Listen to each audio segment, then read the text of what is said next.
Shalom saudaraku, salam berjumpa di dalam Kristus Yesus. Semoga saudaraku dimanapun berada dalam keadaan baik dan sehat, senantiasa di dalam lindungan Tuhan hingga saat ini.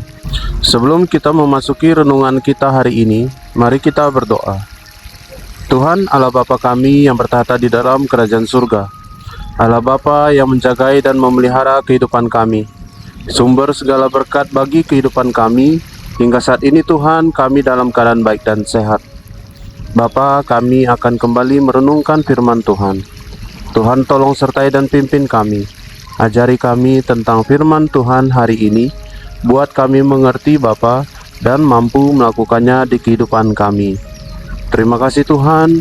Ini doa permohonan kami dalam nama Tuhan Yesus kami berdoa. Amin. Saudaraku, bahan renungan kita diambil dari Lukas 13 ayat yang ke-31 hingga ke-35. Demikian firman Tuhan. Pada waktu itu datanglah beberapa orang Farisi dan berkata kepada Yesus, "Pergilah, tinggalkanlah tempat ini, karena Herodes hendak membunuh engkau." Jawab Yesus kepada mereka, "Pergilah dan katakanlah kepada si serigala itu, Aku mengusir setan dan menyembuhkan orang pada hari ini dan besok. Dan pada hari yang ketiga aku akan selesai. Tetapi hari ini dan besok dan lusa aku harus meneruskan perjalananku. Sebab tidaklah semestinya seorang nabi dibunuh kalau tidak di Yerusalem. Yerusalem, Yerusalem, engkau yang membunuh nabi-nabi dan melempari dengan batu orang-orang yang diutus kepadamu. Berkali-kali aku rindu mengumpulkan anak-anakmu, sama seperti induk ayam mengumpulkan anak-anaknya di bawah sayapnya. Tetapi kamu tidak mau. Sesungguhnya rumahmu ini akan ditinggalkan dan menjadi sunyi. Tetapi aku berkata padamu, kamu tidak akan melihat aku lagi hingga pada saat kamu berkata, diberkatilah dia yang datang dalam nama Tuhan." Saudaraku, pada bacaan kita hari ini, ada orang-orang Farisi yang datang memperingatkan Yesus tentang bahaya yang akan menimpanya, karena Herodes akan membunuh dia. Namun, apapun motivasi yang dimiliki oleh orang-orang Farisi ini kita tidak tahu. Dan Yesus menjawab mereka untuk menyampaikan kepada Herodes bahwa ia akan tetap melakukan pekerjaan yang sudah ditugaskan oleh Bapa hingga waktu selesai. Yesus melanjutkan perjalanannya menuju Yerusalem untuk menggenapi nubuat Allah melalui para nabi. Dalam hal ini, Yesus menegaskan bahwa ia adalah seorang nabi yang menyampaikan maksud Allah bagi manusia. Tidak semestinya nabi dibunuh di luar kota Yerusalem. Bagi Yesus, kematian bukanlah sesuatu yang harus dihindari, tetapi menjadi titik balik di dalam pelayanannya. Penegasan bahwa ia adalah seorang nabi menunjukkan bahwa ia hadir menyampaikan kehendak Allah bagi banyak orang. Kemudian, Yesus memperingatkan bangsa Yahudi dengan menyebut nama kota yang mewakilinya, yaitu kota Yerusalem. Dengan gaya yang mengingatkan kepada para nabi, Yesus menegaskan bahwa penghakiman bagi Yerusalem tidak dapat dihindari karena bangsa ini telah membunuh banyak nabi-nabi dan melempari dengan batu-batu orang-orang yang sudah diutus kepada mereka.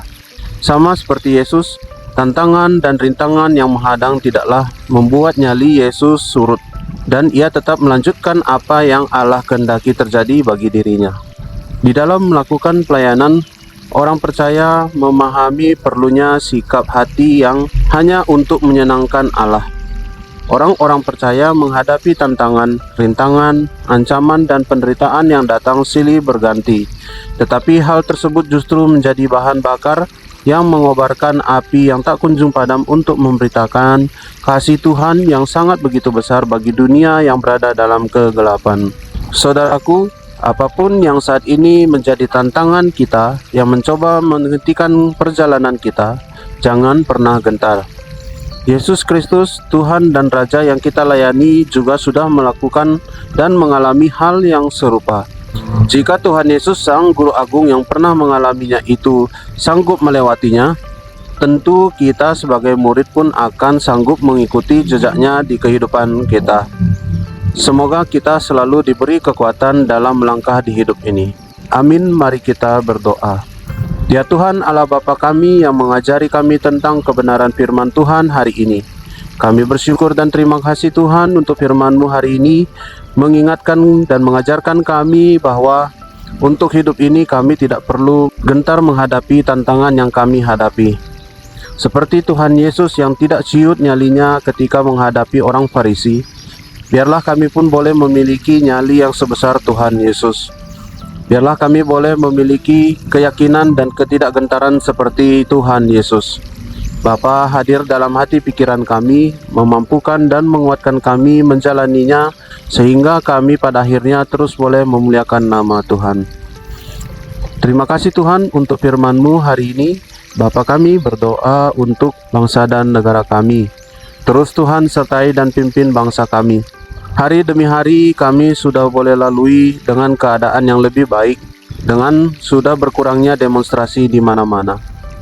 Tuhan, tolong buat damai Indonesia kami. Orang-orang yang berniat jahat hatinya, Tuhan jauhkanlah dari bangsa kami. Sehingga ya Bapa, bangsa kami boleh aman dan damai. Berkati pemerintahan kami yang telah Tuhan tunjuk, supaya mampu menjalankan roda pemerintahan dengan baik. Mampu menjunjung tinggi tugas tanggung jawab yang sudah diemban. Dan dengan itu juga Tuhan, mereka terus boleh memihak kepada rakyat-Mu untuk boleh lebih meningkatkan kesejahteraan rakyat-Mu. Terima kasih Tuhan, kami juga berdoa Bapa bagi gereja-gereja Tuhan di Indonesia ini. Biarlah Tuhan pakai selalu gereja Tuhan sebagai tangan perpanjangan Tuhan untuk membantu dan menjangkau banyak jiwa. Biarlah gereja Tuhan saling bahu-membahu dalam menyatakan pelayanan mereka, dan boleh banyak orang mengenal Tuhan Yesus dan menerima Tuhan Yesus sebagai Tuhan dan Juru Selamat. Berkati Tuhan setiap gereja Tuhan, terlebih di dalam pengurusan izin yang belum keluar. Biarlah Tuhan permudah jalannya supaya proses perizinan dapat berjalan baik, sehingga kelak gereja-Mu boleh berdiri tegap dan umat-Mu boleh beribadah dengan tenang. Terima kasih Tuhan, kami berdoa bagi keluarga kami. Terus Tuhan lindungi dan jagai keluarga kami.